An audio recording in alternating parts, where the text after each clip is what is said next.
So the Sony FX9 and the Sony FS7 III have a really cool feature, and it's been talked about a bit on a few different videos, and that is the gyroscopic information that these cameras can record internally and that you can use with the Sony Catalyst Browse software to stabilize your footage. It works amazing, but there's definitely some things you need to know to shoot this properly and to be able to shoot it at all, especially when using the Sony FX9. There's certain limitations that you need to know when you go out to record this and how it works. And I want to find out which lenses work with the cameras, with both these two cameras, to get the gyroscopic information, and what lenses don't work, because some lenses I've found have been working with this and some lenses have not.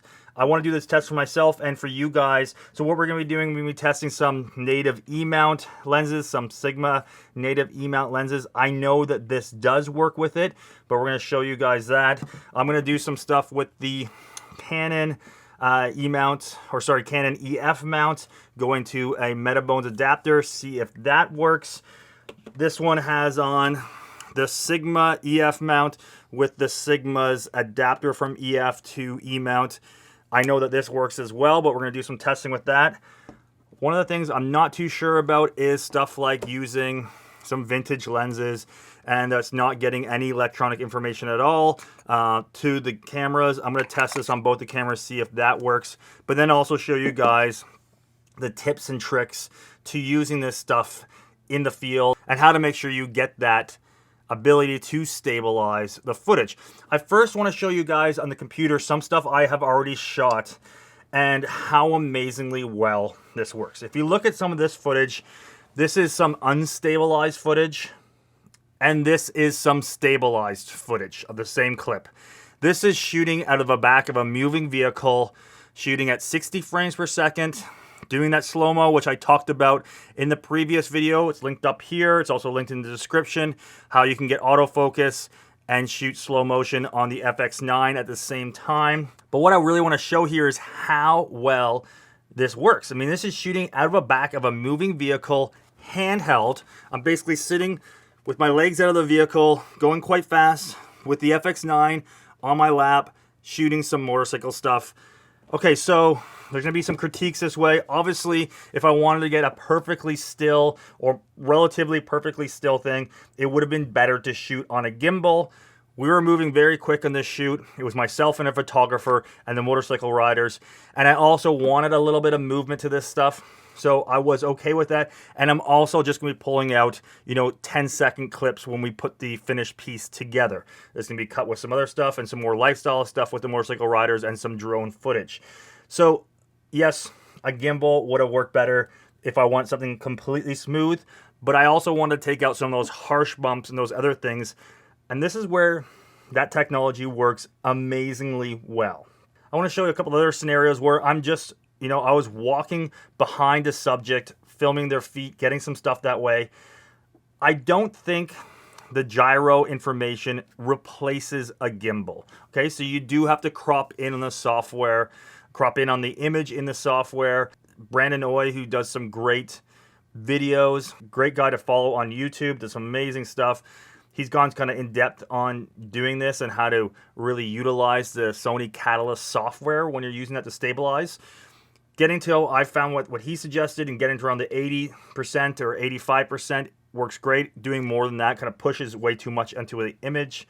So you do lose some stuff on the image. But for some shots and some shoots that I've been doing when I'm working with the FX9 or with my new A7SIII, just the ability to be able to have that to smooth out some of the footage if you want to is really a big deal. So on the FX9, the tricks and things that you need to do to make this work is that you need to make sure that you're not using the variable ND.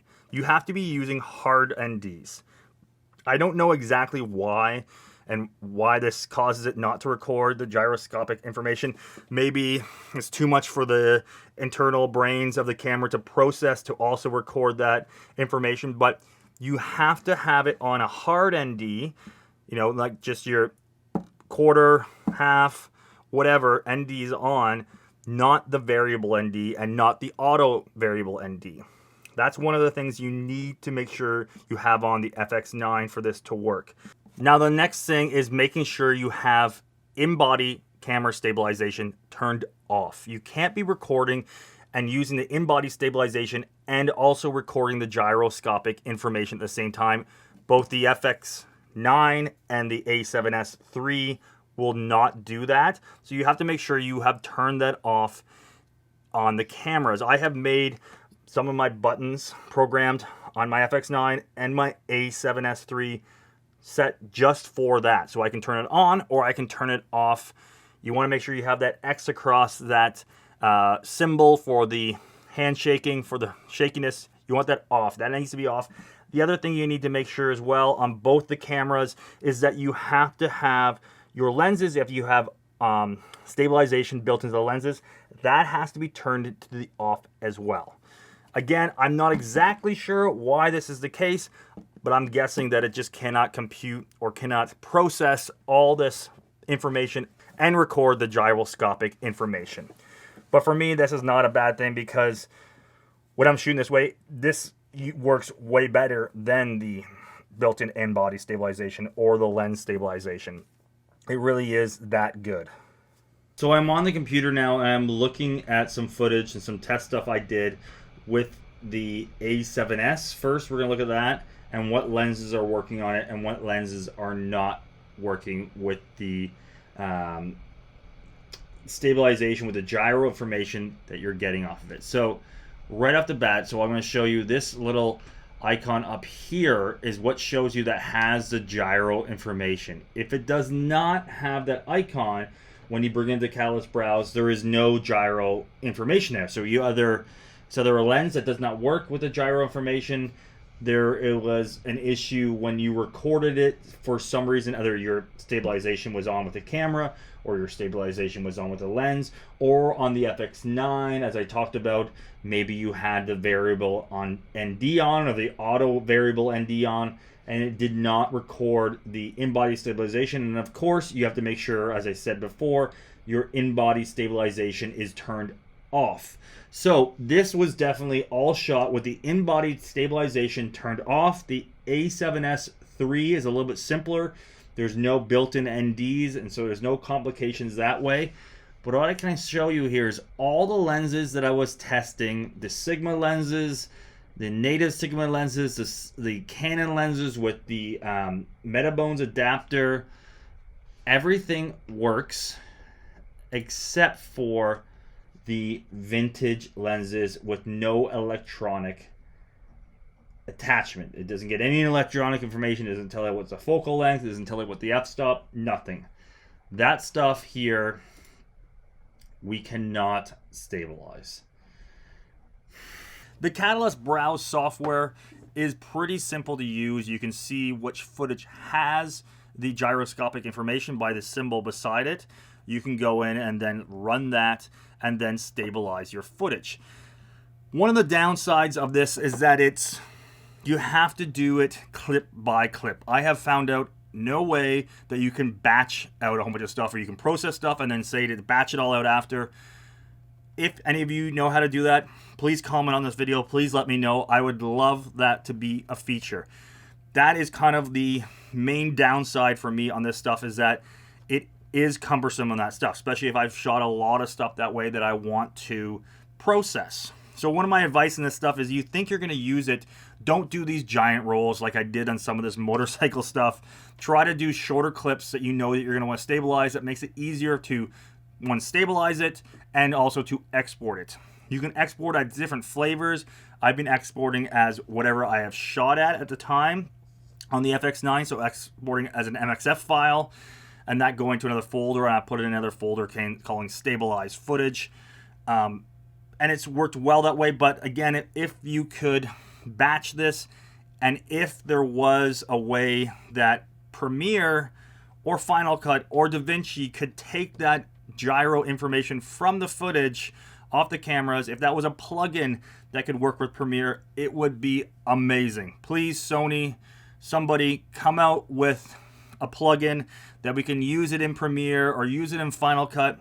I work on Premiere, so please Premiere, and that we can start using this stuff right within our editing software. That would be game-changing if we could just have that on the timeline and say, hey, does this information from the Sony camera have that gyroscopic information, and stabilize it? That would be awesome. But for now, we can't do that. Some of the downsides of using the Catalyst Browse software, even if Sony was to do an update, would it allow you to process or batch out a bunch of clips at one time, where I can go and set what my parameters are, set that to a queue, and then let that run. That would make it and help a lot in this process. But it's really, really a great feature, guys. I think you can see how well it works. Again, there's been some other videos on this before, but I wanted to show you guys what you can and can't do with that. So thanks so much, guys, for watching this video. If you like this video, please give me a thumbs up. Please comment on the video, and please subscribe to the channel. All these things do help for me in my rankings with YouTube and kind of growing the channel. We'll see you on the next one.